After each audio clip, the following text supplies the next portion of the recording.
So what's up guys, nag voice over lang tayo sa video na ito na from Troy Vlog TV. So shout out. So nakita natin tong video niya. So ngayon nag voice over lang tayo dahil merong kabaong ng pulis at merong pang uniform sa kanyang kabaong at merong pang buto.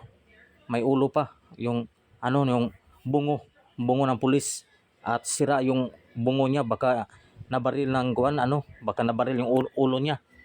Yung niya, yung noo niya wasak.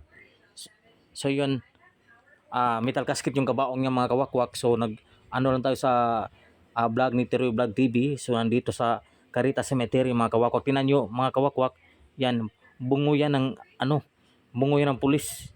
Yan nasa araw ng pulang araw. Oh, parang binaril yung ulo. Wasak yung bungo niya, yung noo niya, yung mukha niya mga kawakwak. Yan. So hindi po ako nakabisita sa Carita. So ngayon kumuha lang tayo sa video ni Teroy Vlog TV. So shout out idol, okay kayo. So musta na mo dyan, hindi pa ako bumalik dyan kasi busy ako sa trabaho. So stay po na kayo dyan, Teroy Vlog TV. Shout out lang Jason, okay kayo. So yan, nakita niyo mga kawakwak. Bakit dyan nakalagay ang yung kabaong ng pulis mga kawakwak? Nasa tabi lang ng gilid. Nasa isang musliyo, sa gilid ng musliyo. Yan. So kinakalawang na. Kahit mahal yung kabaong mga kawakwak, kinakalawang talaga yung kabaong kahit mahal itong kabaong. Dahil puro tanso to, yung tanso man. Puthaw yung kabaong, metal.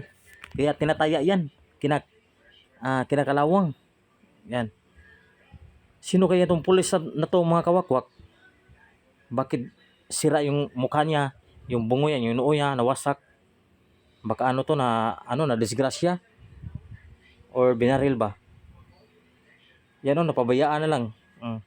So hindi pa kinuha ng pamilya mga kawakwak. Yan. So pinopokus ng kamera ni Teroy Vlog TV